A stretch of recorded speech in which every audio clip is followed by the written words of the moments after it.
The referee's a podcast with Jack and Kelly Toe. Scottish Championship class, they give us the show. Footy tales from the pitch, controversies they scratch. Every moment they'll itch, no call left to batch.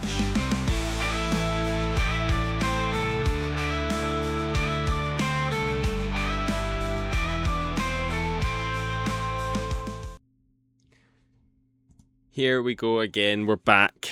It's the Referees a Podcast, Season 2, Episode maybe 21. I'm Cameron Smith, back again.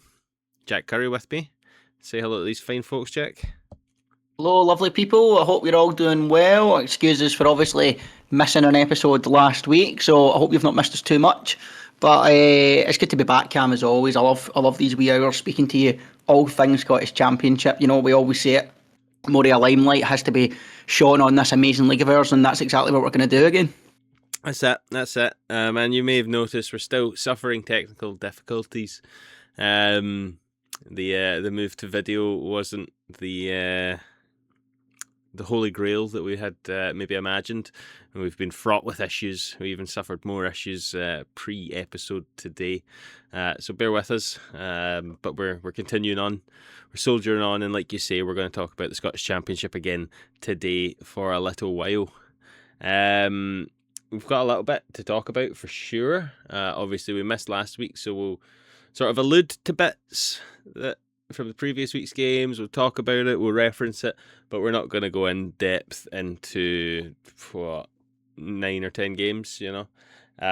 No, we'll just stick to really the weekend and the midweek just by, because there's plenty to talk about. There certainly is. Starting off with the Friday night game. I mean, there's only one thing to talk about, isn't there? I can't with that. It's still going to make me laugh. Is that ball coming right back off the face of Josh Fowler? I mean, we both took pleasure in that for very different reasons. Let's not forget the hitting the bar from 1 yard first, then landing inside the goal to block the rebound goal attempt from his teammate. Right on the line, you know, face. As well. I mean, you know, it was very pleasing. It was very pleasing indeed. That's what you get. It's the only sad thing about it was that it didn't look like it hurt too much. It looked like it should have hurt a lot, because it was like a foot away from the guy, and you know, he got a right good power in it. I can't even think who took the follow up shot, but you know, he got right good swing in his kick, did he not? And then Josh Fowler was just sort of standing there afterwards like, oh, is that a goal? Is that a goal? I would have expected a football player in this day and age to have thrown himself onto the ground and holding his head and get stretchered off and stuff. Yeah, no, I mean, fair play to him. He took it like an absolute champion. You know, he really, really did. As you said, that ball was blasted off his face for just a few yards. So absolute fair play to Fowler for that. Not fair, you know, because he took it right in the chin. Not fair play to Fowler. What I think opinions on that. I think what we can maybe, you know, say there is that everyone knows this. Everyone goes to ground too easily for nothing, and they roll around and they scream and they shout, and it's like, just fucking calm down. Someone just bumped into the back of you. Why are you throwing yourself to the ground and shouting and screaming and rolling 6 times? It's more to do with the state of football, I think.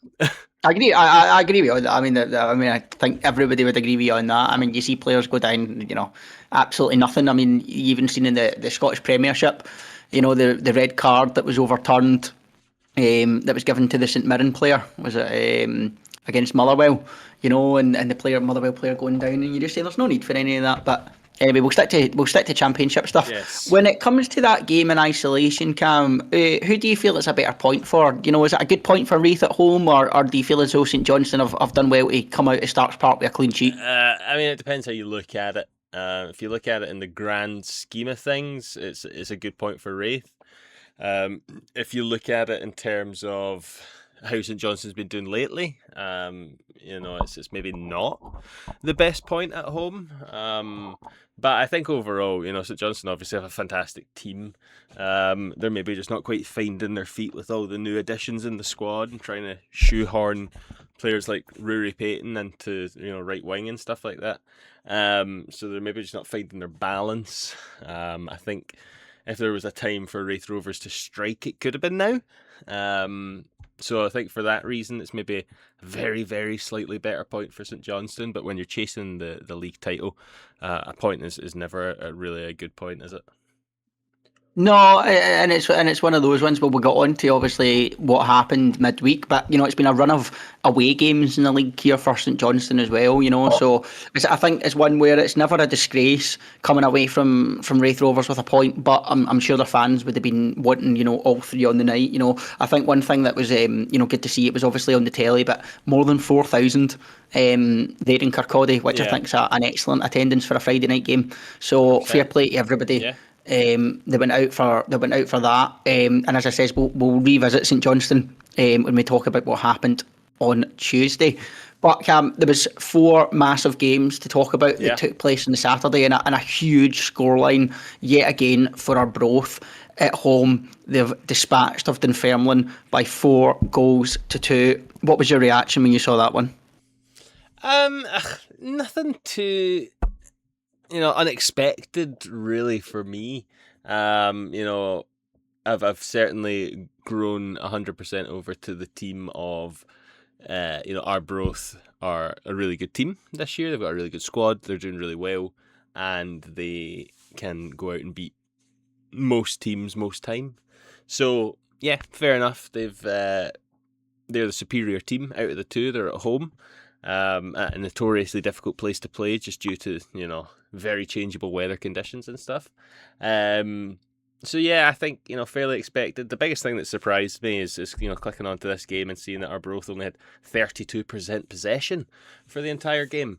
I'm kind of curious to, how this game was played. If there's anyone at the game, be sure to let us know how's Arbroath playing. They've absolutely managed a fairly well destruction of Dunfermline there without hardly getting any of the ball. So certainly interested to see how that game went down. What was your thoughts? Yeah, definitely. I mean, that was the one thing that caught my eye as well, Cam, was that possession stat. And you come away from it, and I had the exact same kind of feeling as you. You've seen Arbroath beat Dunfermline 4-2, and I kind of thought, oh yeah, that sort of seems about right. Mm-hmm. And then that kind of made me think, are we giving Arbroath enough credit this season?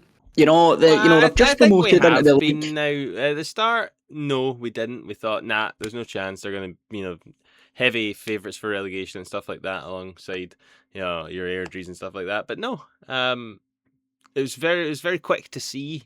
I think it was maybe, before 10 games into the season, you went, Arbroath's they're not going away, are they? No, you're right, and that's the thing I wanted to really kind of put out there to the Arbroath fans that are listening. Get in touch. Like, how are you feeling at this stage of the season? How far do you think this team can go? It looks like you've pretty much cemented a playoff spot. 10 points ahead of Wraith Rovers with a game in hand over them. So how far can you go this season? Are you feeling confident going into the playoffs? Do you feel as though you're getting enough credit? Let us know, and we'll read everything out next week. But I think at this stage you just need to say fair play to Arbroath. They just keep on going, and they keep on picking up excellent results, and they'll certainly present a really, really tough game for Thistle on Saturday, which we'll got on to in a wee bit. But there was another 0-0, Cam, that we have to talk about here. This time down at Somerset Park between Ayr United and the bottom place team in the league, Ross County. Well, we sort of thought Ross County were showing a bit of a revival under Stuart Kettlewell, back-to-back wins. But they've now had a loss against yourself and a 0-0 away to Ayr United. Where do you feel as though that leaves them? Oh, it's certainly tough. Obviously, like you say there, that was in the week that we missed. We managed to get the victory up at Ross County there. Obviously, after the previous league game being Ross County beating us 1-0 at our place. So I think after the first Ross County defeat, when that was their second win in a row, and very much of the opinion that's them turning the corner now. They've got Kettlewell in. He's won 2 games on the trot. But panic stations. But then we've obviously managed to go up there, do the business, get the 3 points back down with us, and then they've struggled again. 0-0, yes, away to Ayr. On the face of it, on paper, looks like a tough tie, and generally speaking, it certainly can be. But Ayr United are in this sort of perpetual inconsistency phase where you just don't know from week to week what Ayr United you're going to be playing against. So, Ross County could even, potentially be lucky when you look at the stats of the game. 1 shot total for Ross County in an entire 90 minutes. That's just not good enough. I'm sure Stuart Kettlewell will be looking at those stats and, wondering if he's made a horrible, horrible mistake. It looked so good, and now it seems to be falling apart a little bit. Well, as you said, it was the week we missed after the Queen's Park game. I don't know if you saw Stuart Kettlewell's interview, but he really didn't hold back, and his kind of slating of the players, and the culture, everything that we've kind of said throughout this season, Cam, he kind of laid bare and put it out there and kind of identified that, this is a kind of issue that's been building and been going on for a couple of years at Ross County, and ultimately they're kind of sort of paying the price for. I just think he feels as though his players aren't giving him 100%, Yeah. and I think that's sort of the way a lot of managers have felt at Ross County, and you can't really deny them that when you see some of the performances that they've put in. I think that massive defeat away to Wraith Rovers will stick in the memory for a long time. I think especially, just given how poor Rovers have been in front of goal for, the majority of this season. So I think Ross County, you can look at that result in isolation and say, 0-0 away to Ayr United, but at this stage of the season for them, it's no good, is it? And we've spoken about their quality, but at the end of the day, it's gone on far too long now to keep saying, these are good players. Mm-hmm. They've just not been a good team. Well, yeah, I mean, it goes back just very briefly to what you were saying about, have we maybe not given Arbroath enough credit? I think we've certainly given Ross County far too much credit. Coming down from the Premier, we had them, right up there in our predictions towards the top end of the table. I think did we both have them? No, I think we both had them first, to win. Yeah, both had them to win.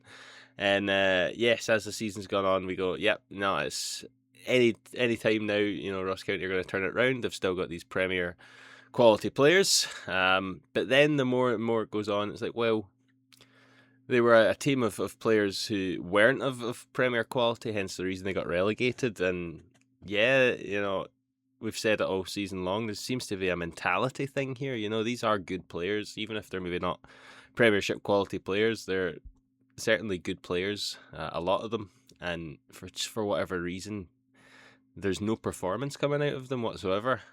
So yeah, there's certainly something stinky and broken at the club.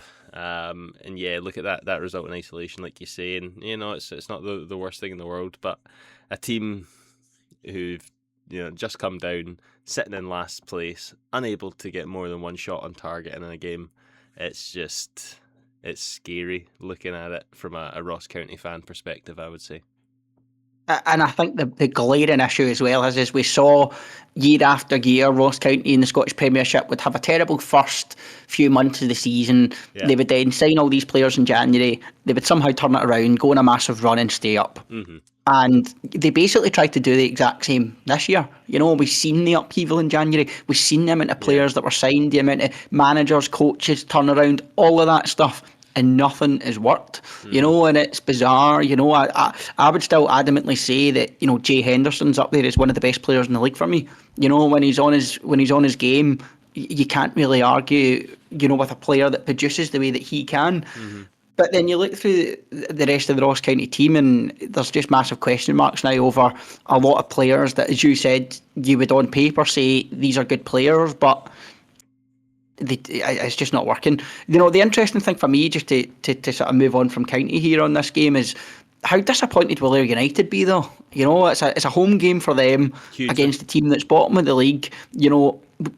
When you were talking about how poor Ross County been and there being a stinky thing about there, I was thinking so much of that could be said for Ayr United as well. And the ironic thing is they're sitting fourth. 100%. No, definitely. I mean, this is the same stuff that we've been saying about Ayr United under Scott Brown in his entirety, essentially. It's what's his best team? Does he know what his best team is?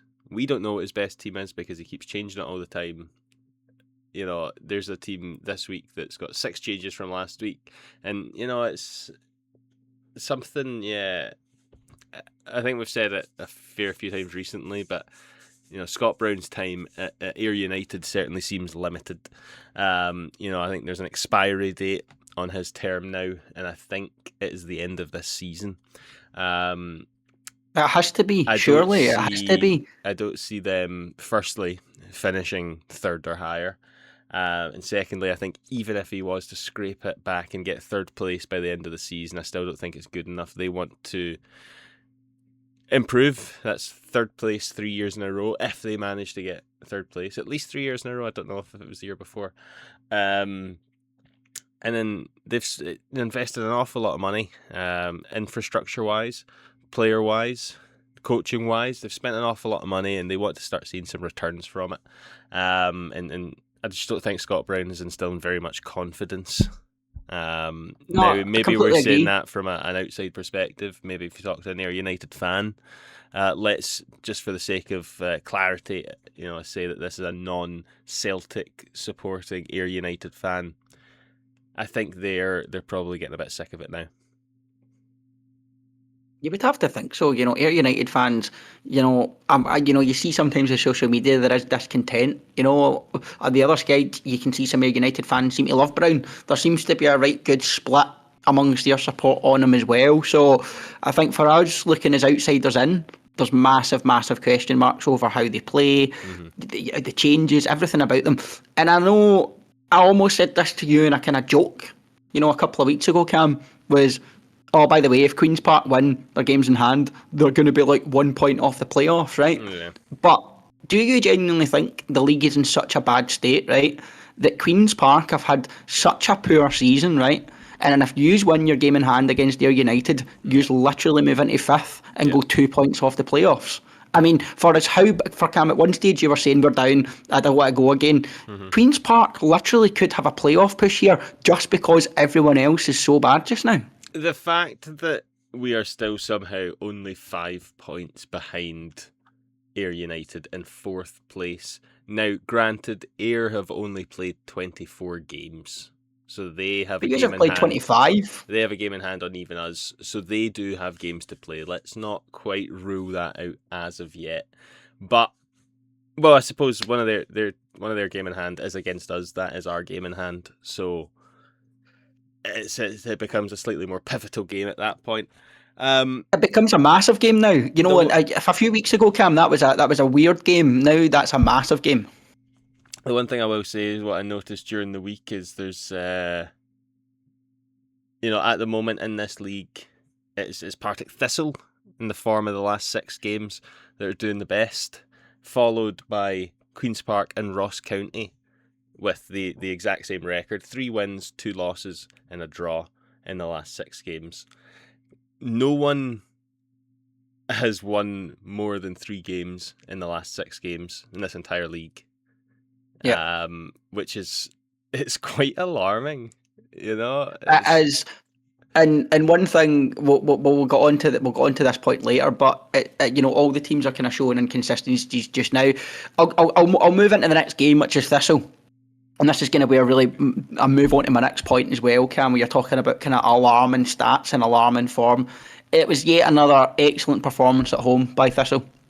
It was 1-0, but it was kind of the most comfortable 1-0 I've probably ever really been at, in terms of we controlled a large part of the game and Airdrie just didn't really trouble us. Yeah. If that kind of made sense. They had a couple of big chances, don't get me wrong. There was a couple of occasions where you were like, oof, they should have scored there. But, we had so many more clear-cut chances kind of on goal. And I think on his 100th appearance, whether it was 100th league or just 100 appearance for Thistle, Ben Stanway scored an absolutely excellent free kick. Yeah.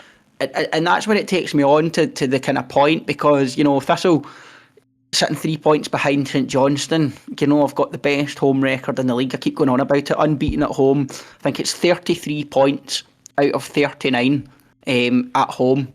But we Yeah. haven't won away in the league, I think, since September. Oh, really? Oh, well, I was about to say Yeah, there, if you've got 33 points away from home and you've got 48 points total, that makes for a pretty unfortunate away record. yeah, and I think that that's going to be, the thing that could end up just tripping us up come the end of the season, which is, really obviously disappointing because we've been so strong at home, but we've got the sixth best away record in the league. Airdrie have a better away record than us. Dunfermline have a better away record than us. Ayr have a better away record than us. So it's amazing being good at home. You go into all these games confident at home. The team's playing really, really well. I just wish we could replicate a wee bit more of that away from home. And we'll get on to obviously how close that came to being the case on Tuesday. But yeah, massive shout. I'll just speak about Ben Stanley very quickly, Cam, because 100 appearances for Thistle coming through the youth academy. You could see straight away there was a really, really good young player in there, and he's just developed more and more throughout his time, and really came on leaps and bounds this season. I think every Thistle fan knows in the heart of heart that he'll be away at the end of this season unless we get promoted. His contract's up. You've heard Hearts, Dundee, etc. all being linked with him. So I think enjoy him whilst he's here, and the one hope would be that we could get promotion, and that would be the tipping point to keep him at the club. Yeah, well, I mean, you can certainly hope. You've got to imagine as well, coming through the club, he's maybe got that extra, a little bit of sentiment towards the club where, if you get promoted, that may be enough to keep a player who's came through and sort of homegrown at club, Obviously, even, has it maybe been a player not come through your academy, it's that potential where, yes, you've been promoted, but a Hearts is looking at me and Hearts want to sign me. They're a bigger club. So that certainly does bode well in your favour. You obviously just need to do the hard part and get the business done now, though.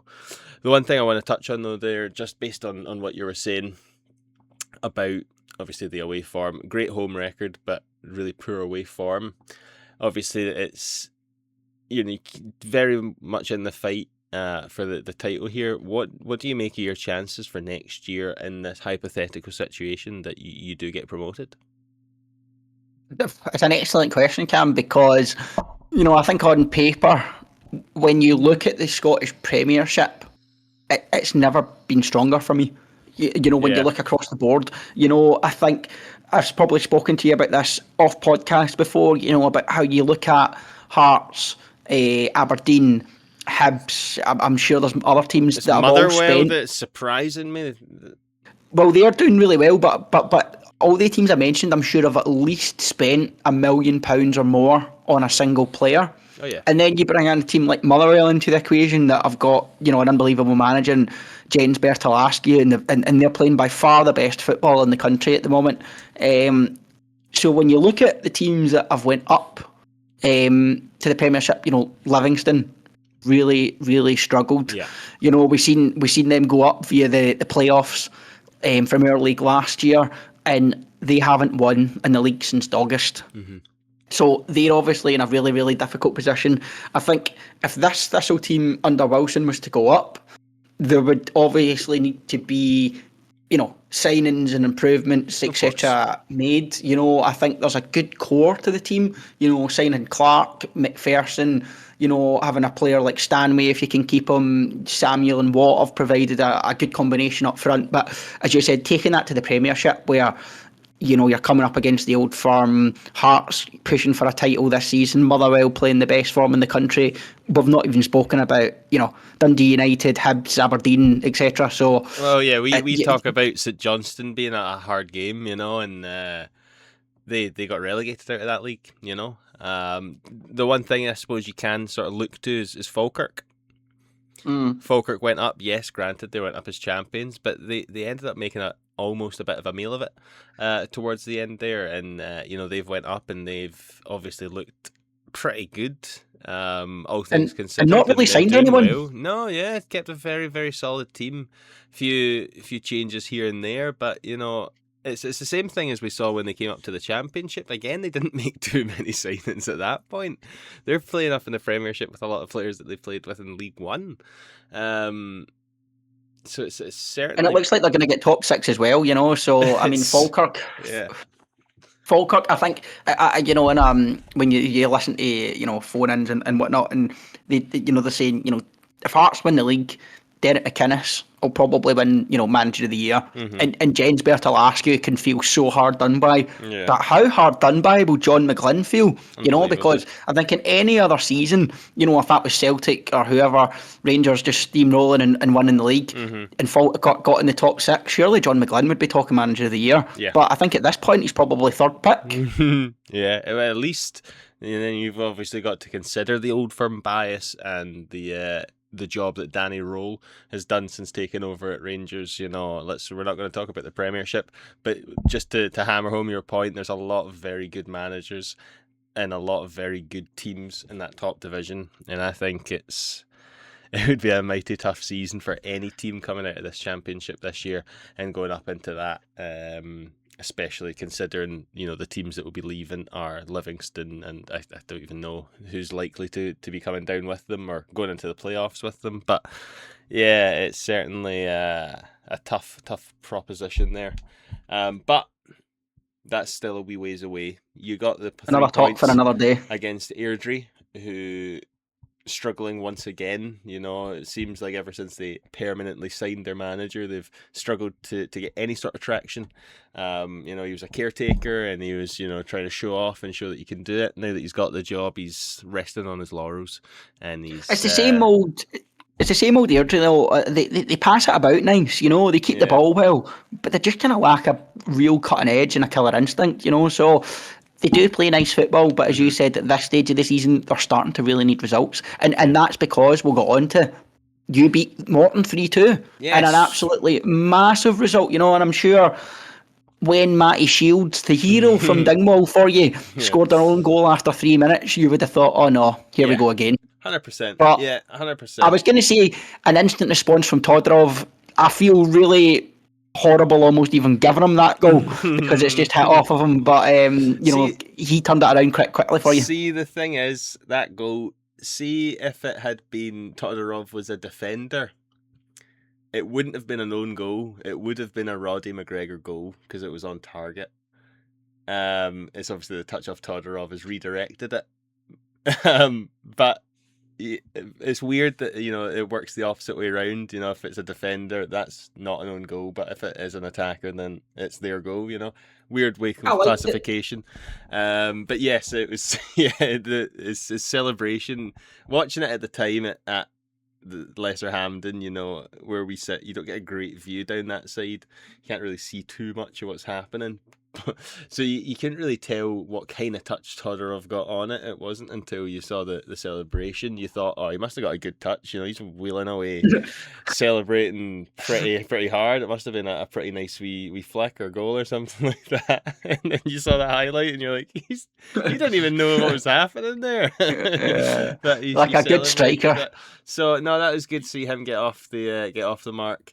And then, you know, a couple of pretty good goals for Queen's Park, considering the sort of goals that we've been scoring outside of the Josh Fowler scope of things. You know, Fieldson's goal. You know, Carlo picks up the ball on the right, bombs down a wee bit, stops, cuts back onto his weaker left foot, and puts in a left foot ball. Beautiful ball, looping all the way to the back post, where Henry Fieldson darts in at the back post, which he has been doing much more often recently. Hence, we've seen him scoring. That's maybe his fourth goal of the season, potentially. Certainly his third. And then down the other way, Callum Smith, you know, jinking and jiving around. We thought he'd lost the ball, but he managed to just bobble back onto it and just swing his foot at it. And it just makes it through everyone, and you just see Aidan Connolly, his tiny wee legs going as fast as you could possibly imagine, flying down, just about making contact with it and burying it into the roof of the net, bringing it to 3-2. And oh, what a stupendous moment. However, it didn't last too long because from that moment on, Morton were on us for the rest of the game, absolutely on us, and it was that, you know, your teeth are chittering and you're biting your nails and everything like that. It's like right cartoon anxiousness, but we managed to hold out and take a huge 3 points for us, considering obviously Airdrie lost and Ross County drew, giving us just that tiny little bit of breathing room. Obviously there's a game on Tuesday, but at the moment 5 points gap between us and both Airdrie and Ross County. Granted, County still do have a game to play, but so do we. So yeah, it's certainly a lot less doom and gloom at the moment, but I'm not going to get ahead of myself. I've witnessed an entire 25 games so far this season of mostly Keith. So I'm going to take this little run for what it is at the moment, which is a really nice, positive bit of this season. Certainly looks like the boys have a bit more togetherness, and maybe the signings in January have sort of maybe balanced the team out a little bit better, something along those lines. I can't quite put my finger on what has changed, but it's been a nice change. Well, that was going to be my big question for you before we got on to Tuesday, right? What do you think? How do you put your finger on Fowler leaving and then the Queen's Park squad suddenly, at least from an outsider's point of view looking in, right? It just looks as if the Queen's Park squad, since Fowler's left, have just came together and are now playing as a team. Yeah, suddenly getting results, but that doesn't really make sense. No. You had the best goal scorer, the top goal scorer in the league, arguably the best striker in the league, and now he's gone. You suddenly look a far better team. It's very strange. I don't know if it's potentially partly a mentality thing where they thought, okay, we've conceded, but we've got Josh Fowler and he'll score a goal or two, so it'll be fine, sort of thing. Because we have looked at maybe a touch more defensively solid, but at the same time, when Josh Fowler was there, we were losing stupid goals all the time. I mean, we didn't have a great record when he was there.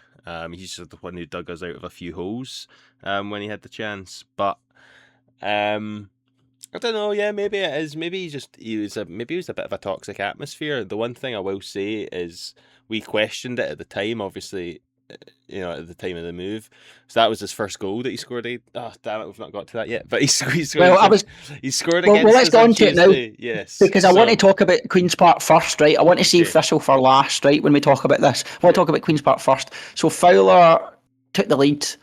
Firstly, my first question is, what was the reception for Fowler like at Queen's Park? How much abuse did he get in comparison to somebody like Payton or McPake? So that's his saving grace. He didn't really get any stick because McPake was the left winger right in front of us the entire time, and as everyone knows, fucking McPake's a dick. And he played for us, and he was alright for us, but we didn't leave on fantastic terms. And every time he's been back, he's got a lot of shit from us. So, he was getting a lot of shit, and he was giving it all back and that, and telling everyone to pipe down and all that sort of stuff. And he was just a bit of a Jake Ball. So Josh Fowler was saved a lot of that, and Rory Payton didn't get any stick. Neither did Gullen or Aguiman or any of the other previous Queen's Park players that are currently on the St Johnstone squad. But the one thing that did mightily upset me was Josh Fowler's celebration. Oh no, what did he do? I mean, it wasn't outrageous. The one thing I'll put in his corner is it is his first goal in like 5 games for the new club after being touted as being this great goal scorer, not being able to score and actually stopping goals happening. So I think there's probably a little bit of relief there, but it's that classic running celebration with his arms out over towards the St Johnstone fan, a big jump into the air and a big fist pump, and I was like, you fucking dick. And then there was like a delay for the restart. I'm not quite sure what it was, not a massive delay, maybe a minute or so. And I don't know what had happened. Maybe there was something in the build-up or something, but Seb didn't look too happy, and he was standing just a couple of foot away from Josh at the centre circle.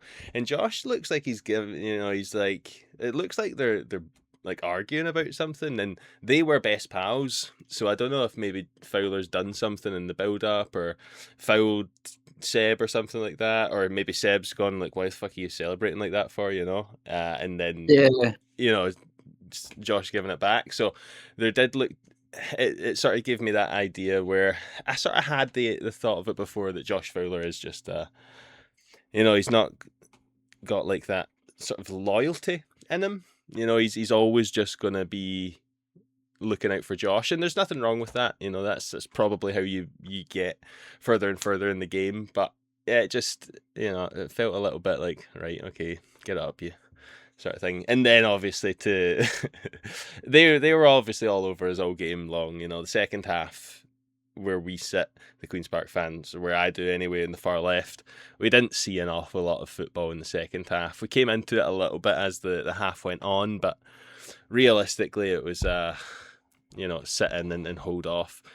We changed things up a little bit after Fowler scored, and a few more changes again towards the end, where we actually played a 5 at the back system for most of the game, but it just wasn't helping us going forward, so we went back to a 4, and brought on Toddy and Mikey Ruth and everything like that, Roddy McGregor, who'd started on the bench, and yeah, managed to just absolutely bungle a goal in at the end. And what was the boys' red card about?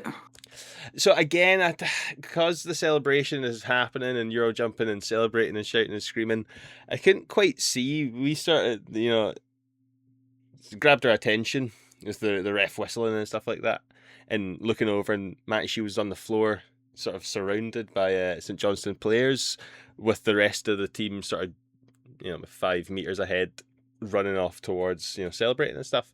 So the only thing I can think of, I've not seen the highlights yet, they're not on YouTube as of yet, my only thinking is he's maybe just celebrating a little bit too vigorously in someone's face, and yeah, he's just, someone said, because there was a stream of the game last night, so someone whipped it up on their phone, and they're like, yeah, he's just pushed out at Matty Shield's face. And so not a punch in the face, but just like an open hand push of the face, and Matty Shields obviously went down. Boys got sent off.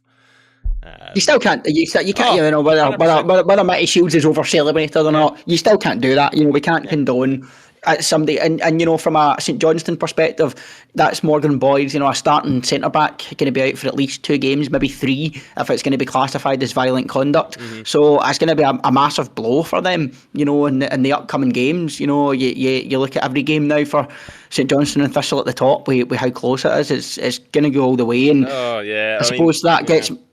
Sorry, I was going to say it could have been worse for them if the ref had been.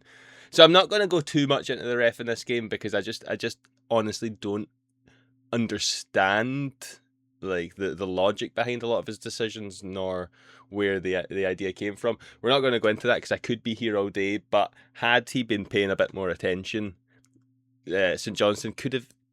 Again, I probably have to see the highlights before I can cement my viewpoint here, but they could have easily had 2 red cards and potentially a third.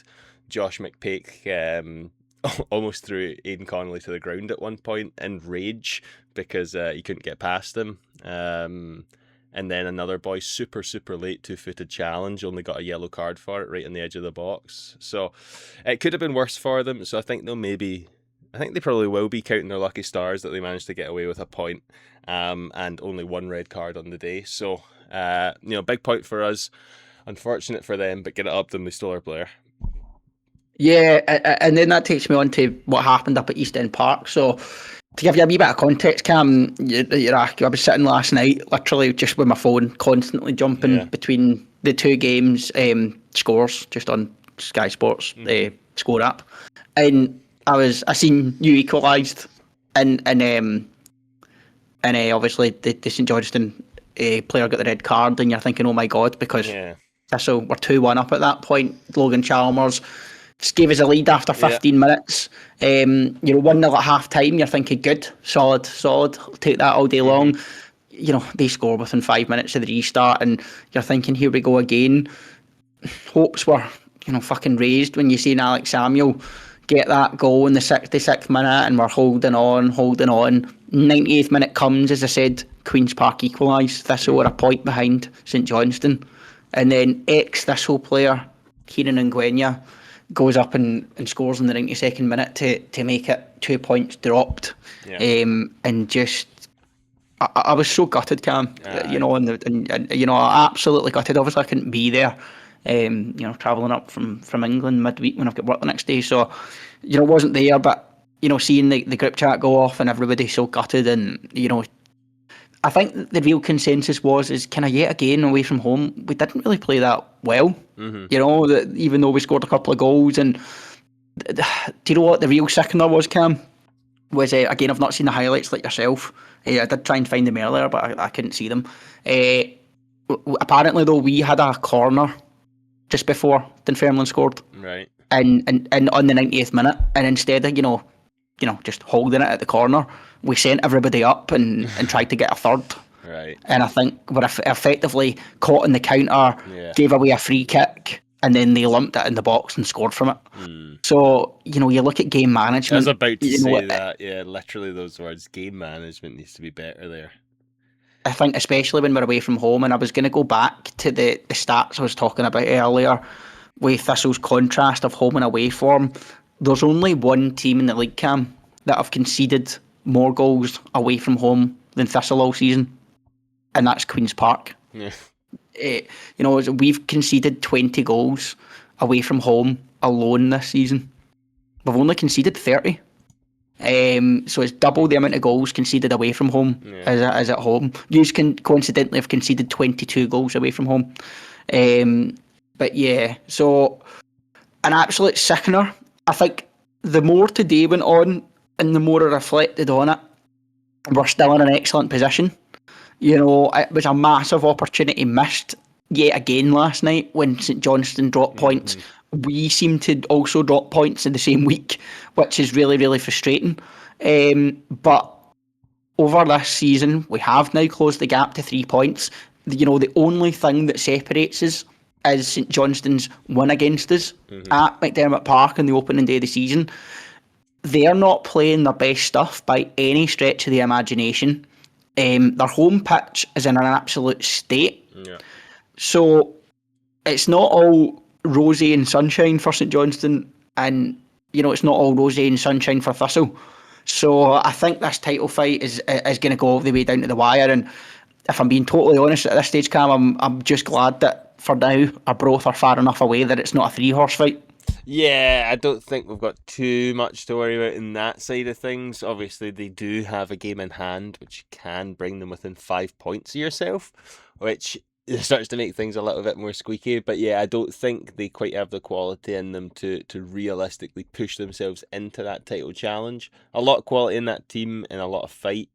But as the season goes on, that part-time nature of Arbroath will probably hinder them a little bit in terms of a title push. It's potentially what decultured them when they had their last title push and, you know, lost it in the last 20 minutes or something like that, you know. Can't take anything away from them, but yeah, I just don't think they've quite got it in them to do that final push-up. You know, one question I'm going to ask you, so having just seen St Johnstone play on the Tuesday, and obviously, you know, you've seen Thistle play plenty of times this season, at this moment, who are you pipping to take the title? I'd say looking at St Johnstone's team on paper, they've got probably a good bit better team. I think your lot play a lot better together, which probably gives you the slight advantage, but it may very well come down to, you know, injuries. You know, if you Partick Thistle can keep your main squad fit and fighting and ready to play, then I probably make you favourites. I think if injuries start coming into things, St Johnstone have a lot more depth and quality players and, you know, all over the pitch. Especially in the final third. Yeah, you know, so I think we're not getting away from that. If they can get those firings, you know, they can Rory Payton, Josh Fowler, Josh McPake, and Jamie Gullen were the starting attackers last night. If they can get all of them firing together, then they're scary. My thought process there is they've got too much and they're trying to shoehorn it all in, and I think that's their problem at the moment. They've got 3 to 5 people on the pitch at any one time who all they want to do is score a goal. And because of that, they're taking chances away from each other, which is why they're not scoring very many goals at the moment. They're, 0-0s, 1 each is, that's crazy. They have so much talent there. They should be scoring for fun, and I think they're hindering each other, and it's obviously big problem for them going into this last part of the season. If they can work that out, then they've got this league. But can they work it out? Well, I'm looking at the fixtures here, and I think this is the point of the season from a Thistle perspective and a St Johnstone perspective. By the way, both fans, please get in touch and let us know. Give us your thoughts, because we want to really, really ramp up the talk of this title fight. There's 9 games left the season, I think, here. I'm seeing for both the teams. And St Johnstone, I've got 1, 2, 3, 4, 5... No, sorry, 10 games, 10 isn't there? games, yeah. Well, depending on 10. you, but yeah, 10 or 11 games, unless you're Ayr, in which case you have 12. So you've got 5 at home, 5 away for both teams here. Yeah. And the one thing I'm obviously noticing and knowing is Thistle have played both their away games to St Johnstone now. Mm-hmm. So it's St Johnstone to come to Firhill. That's on the 20th of March, Friday night, in just a couple of weeks. If St Johnstone, come away with that with a win, then obviously that's the biggest dent to Thistle's title fight. But if Thistle can win that, then that's going to really, really, ramp up the pressure on St Johnstone. I'm just looking there at talking earlier about how it could come down to the final day of the season. We're at home to yourselves, Queen's Park, and St Johnstone are away to Ayr. That could certainly be some Friday night if that is what it's going to boil down to. Yeah, that could be a crazy one. Obviously, there's plenty of other games in the mix there. Plenty of other teams able to cause a hiccup or throw a spanner in the works. Yes, it could be those games that are pivotal, but either one of St Johnstone or Partick Thistle could have already lost 3 games in that time and thrown it away. So the joy of football is that you just have to wait and see. You have to come back next week and see what those results are and see how that lands you out. And speaking of which, we have games this weekend coming up, as usual. It's not like I'm announcing that. It's something that you didn't know already. But we should probably look at them. Yeah, because there's five Saturday games and then 2 Tuesday games. Kim. Oh God, I don't have the Tuesday games up because it's in the March fixtures. Yeah, I just had a wee check there. We've got Arbroath, Ayr and Dunfermline County on Tuesday. So Dunfermline County, we've not predicted, but we are waiting on it previously. Arbroath Ayr, that was just the one that we missed last week. That got postponed. So cool, no problem. We've predicted Arbroath Ayr, but we've not predicted Dunfermline Ross County when we get to that. But yes, we should start looking at Saturday's games first of all. We've got Airdrie against Morton. 2 teams struggling at the moment, I'd say. Probably not going to be game of the century. Definitely not a Friday night game, which is obviously there's not going to be one this week. I put a couple of potential candidates, but yeah, that Airdrie game was not going to be one of them. No, and I think for that one, we've already kind of spoken about the kind of pitfalls of these 2 teams just now. Airdrie aren't picking up enough wins under Taylor Sinclair since he became permanent manager, and Morton haven't really had that new manager bounce, you feel, under Ian Murray, since he sort of came in either. So it's kind of one of those games where it doesn't really catch the eye on paper, but when you look at the league table and the kind of context of what could happen for both teams, an Airdrie win pulls Morton, right back into the fight, and a Morton win moves them right up into a playoff fight. So it's a massive game for both teams, and it could have massive repercussions whatever way it goes. Oh no, definitely, it's going to be a massive game in the context of things. Unfortunately for the Airdrie and Greenock Morton fans, I'm not predicting an all-scoring event, but I have been wrong so many times this season, it's unreal. So don't take anything of what I say for especially all with a pinch of salt. The fact that you even listen to this makes me think that you already have bad judgment. So yeah, think what you want. I don't care. Moving on, we've got my lot away to Dunfermline. Dunfermline obviously in very shaky form at the moment. Not that they've not necessarily been on pretty shaky form all season long. Another weird team, bit of inconsistency, but I'd say more often than not, kind of disappointing, especially as of late. 3 losses on the trot before managing to salvage a draw in their last 4 games there. Certainly, probably a good time to be coming up against them as from the Queen's Park perspective. Away from home, obviously makes it a little bit trickier. I think the last 2 times we've played Dunfermline away have both been 0-0.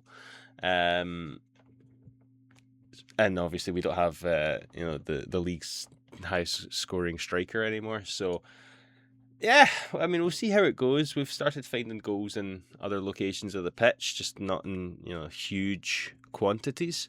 Hopefully we can continue this sort of fighting spirit, and Todorov can maybe get another wee header, and it'd be nice to see Mikey Ruth maybe start a game and maybe score a goal now that he's returned from injury and playing minutes again. This could be a big game. Obviously, us and Dunfermline are on the same points. We beat them on Saturday, we go up ahead of them. Regardless of whatever happens anywhere else. So yeah, you can't really stress the importance of this one. The one thing that I think of now for Queen's Park moving from now to the end of the season is, in my head, I think getting as many points as games played, I'd say 9 times out of 10 guarantees you safety. The league this year fucking makes that stat look, very, very shaky, but I think finishing the season with as many points as games played should. Who got relegated? What were the points of relegation last year? It's a good question. I couldn't tell you what Hamilton ended up on, but they obviously had the points deduction and stuff like that. So I can't actually quite remember how it all finished last year. Last year it finished Queen's Park in 8th on 35 points, Dunfermline on 35 points in 7th, and Airdrie 29 points with Hamilton on 21 after their points deduction. So yeah, 36 points last year would have guaranteed safety.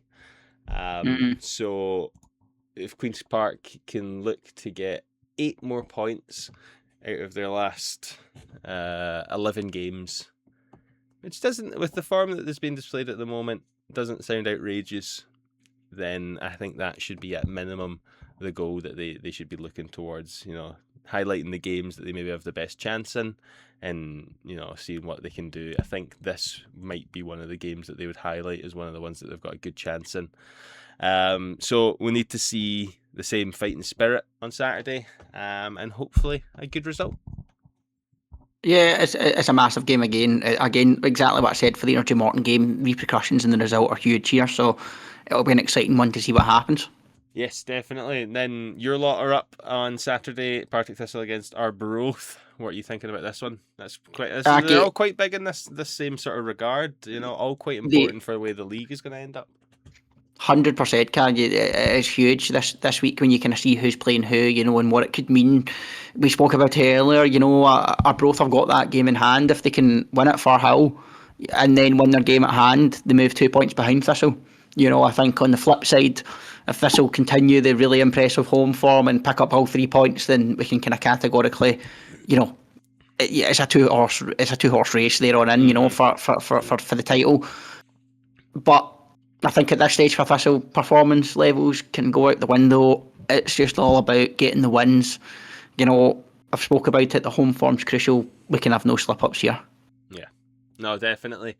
The one thing I'll touch on there is it is all well and good saying, now the performance doesn't matter and it's only the results that do.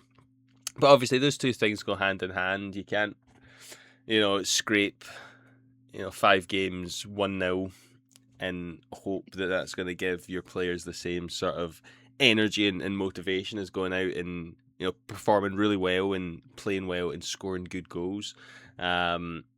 So I think it's maybe just a touch early to be saying, right, we just need the win now. That's last few games of the season territory. You still want to be playing some nice, good football, even if it's not just for the team cohesion and people not getting on each other's backs. Like, why have you not passed that ball? Well, I'm here ready to score and you've not passed it. We don't want to be getting there yet. So I will certainly keep an eye on how your game goes on Saturday there. Quite a pivotal one. The one that's probably one of the least important in terms of where the two teams are in conjunction with each other. Ross County obviously being a home team in the relegation fight, that's obviously fairly big, but their home form is fucking atrocious as well, It's terrible. But you say that, right? Because obviously, Wraith are in 5th and Ross County are in 10th, right? And I compared, if Arbroath beat Thistle and win their game in hand, they go 2 points behind them. Mm-hmm. If Ross County beat Wraith and win their game in hand, they go a point behind them. Oh, well then, yeah, so, fair. So again, like all the games we've said that so far this season, this game is massive for both teams and how it may affect them. Again, if Wraith Rovers win, they are looking up. They could be potentially looking at a playoff run, etc., etc. But a Wraith Rovers defeat here, coupled with County winning games in hand, other teams getting results, they're staring the barrel of relegation playoff right in the face. Yeah. So this weekend, Cam, is huge. Yeah, the league at the moment is a big jumble mess. But we've got one last game this Saturday before we move midweek. St Johnstone at home to Ayr United. Two teams that we've highlighted, not just this episode. This episode we have, but not just this episode. Two teams that at the moment just seem to not really know how to get all of their good players firing and playing together. So that'll be an interesting one on Saturday there. It's either got a 0-0 written all over it, or it's going to be a cracker of two teams really going for it. But I think what's much more likely is it's going to be 1 or 2-0 St Johnstone or something like that, and Ayr just aren't going to turn up, because that's sort of what we've been seeing from them, unfortunately. Yeah, I totally agree with you. It's so difficult to know what we're going to get from there. You would fancy St Johnstone at home, but the big question mark is how's the pitch going to be, and how much football's going to be able to play. And to be honest, if it's going to be really bad, that could be a leveller for all these teams going to McDermott Park between now and the end of the season. Yeah, it's not a bad point at all. Pitch certainly play a fact in that. And it's not even one of those things where you can really say, oh, well, St Johnstone play on it all the time, so they know how to play it. You can't, learn how to play on a poor pitch, because, its condition changes every week. Sometimes it's muddier than others. Sometimes there's grass in that part and there's not in that part. And then you come back and that grass is gone and it's mud. And, so, like you say, the great leveller, potentially, unless, the weather moving forward is a little bit kinder and they can sort of recover their pitch a little bit. But we'll certainly see the condition of that when we look at the highlights going, hopefully before next week's podcast. Beyond that, weekend action, we've got 2 midweek games, as you mentioned, on the Tuesday. Arbroath at home to Ayr United. And at the same time, we've got Dunfermline at home to Ross County. What are your thoughts there? 3rd against 4th, and Arbroath against Ayr United. Is it fair to say that Arbroath are, fairly heavy favourites in that one? Big time. That you almost kind of took the words out of my mouth here, Cam. It's 3rd against 4th, and the most obvious home win you'll see between two sides that are sitting next to each other in the league. Yeah. I think it's one of those ones Tuesday night, Ayr travelling up to Arbroath. With how they're playing just now, you just wouldn't fancy them at all. Yeah. So it's an opportunity for Arbroath to, win their game in hand, move level on point games played with everybody else, and really finally put a kind of nail and a cementing spot in that playoff position. Flip side, obviously, if Ayr United get a result on Saturday against St Johnstone and follow that up with a magical another away performance at Arbroath, then they are in the playoffs. I think you could probably say at that stage. So it's going to be really, really interesting. You then talk about the Dunfermline Ross County game. That's again, Cam, going to be absolutely massive. As I said, if Ross County win against Wraith Rovers on Saturday and then have their game in hand against Dunfermline, and Dunfermline also lost on Saturday, they're not only a point behind Wraith Rovers, they're a point behind Dunfermline. Yeah. So, and Morton, if Morton, so, you could keep going on about repercussions, anything can happen, but if we see County turn a slight corner and Dunfermline continue this winless run they're on, the Fife teams could find themselves in big, big trouble. Yeah, no, they certainly could. They certainly could. So much to play for at this moment in time, and it seems just one result is enough to change everything around. So it's hard to properly look at these Tuesday matches without knowing the context of the Saturday games. But it's certainly a couple of decent games there on Tuesday night. If you've got any fans going to either of those games there, I'm sure it will be worthy of the ticket price. But that is us done with the looking forward aspect in terms of the overview. Now we've got the more specific look forward, Curry, here. Yeah, so everybody's favourite. It is an odd week. So can you recall the rule, Curry? Do you know whose week it is if it's an odd week? I think I go first in the odd weeks. You're wrong. It's me. Oh, damn. Of course I'm wrong. I could have just let you have that. I'm quite glad you're going to go first this week, because I don't know if it's just because I'm so excited, right, about how tasty the weekend's action is. My predictions are going to be wild. Yeah. Well, my first one's not going to be too wild. I'm going to go for... Oh, God. I'm going to go for... It's not going to be crazy. It's going to be 1-1. I'm going crazy with this game. Okay. I think this is where we see an explosion of goals between these two teams. Okay. Because it's just so unexpected. Yeah. I'm going to go 4-3 Airdrie. Oh my God. Okay, 4-3. That is a big score. You're right. Okay, no problem. Next up, Dunfermline against Queen's Park.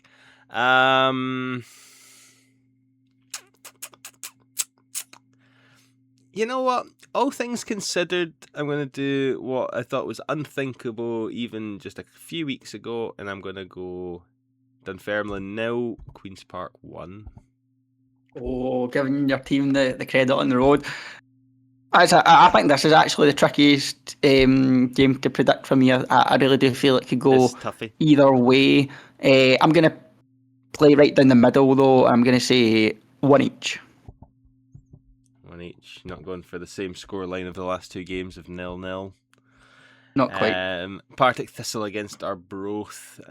This one to be, you've got to imagine, one of the more straightforward ones of the weekend. However, not been scoring too free-flowing recently, so I'm going to go 2-1 Partick Thistle.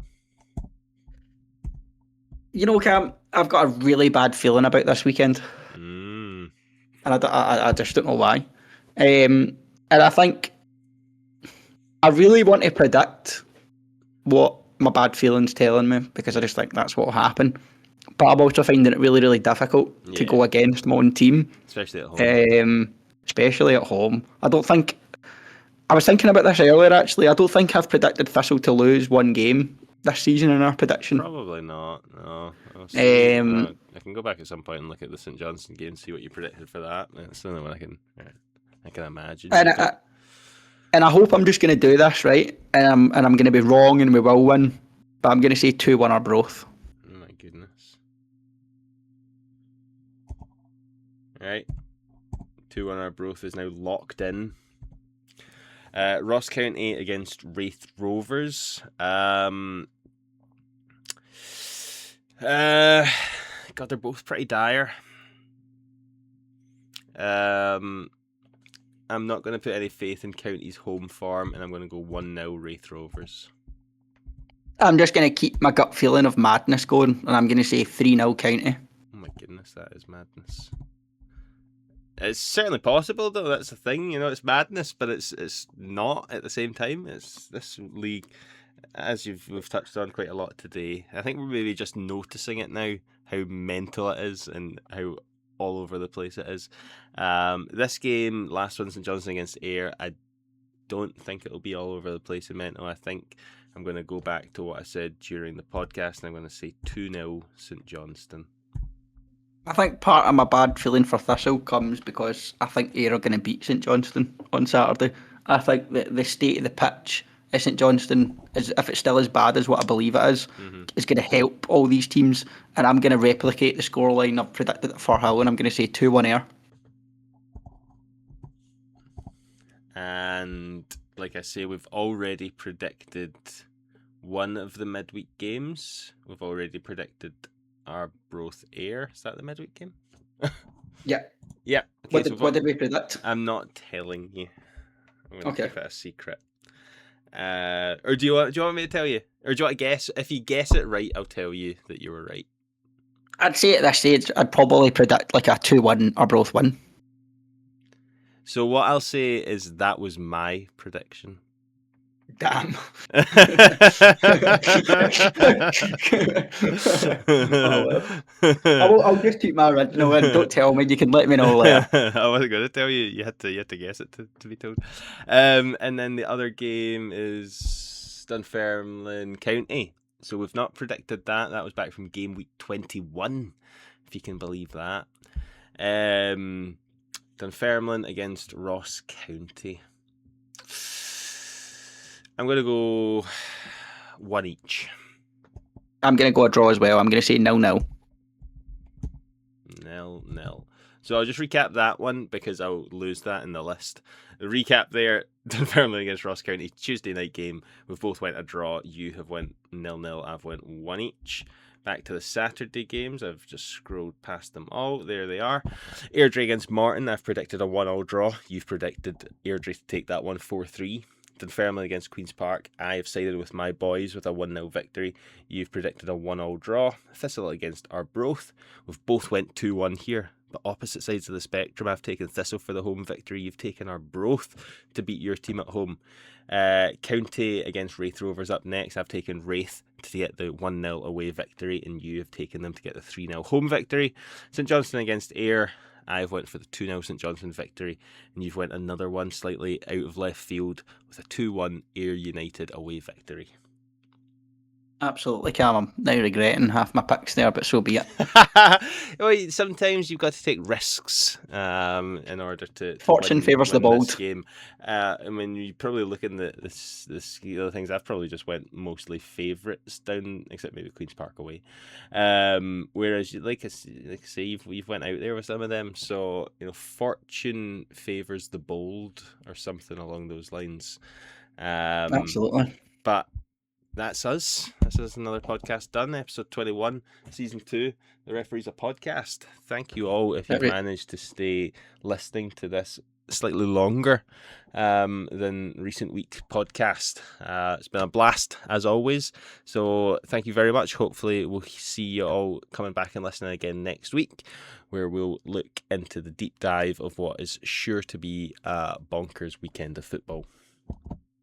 Absolutely. Everybody have a fantastic weekend. Thank you so much for listening, and we will be back as always for another bumper Scottish Championship roundup and preview. So have a good one. Bye guys.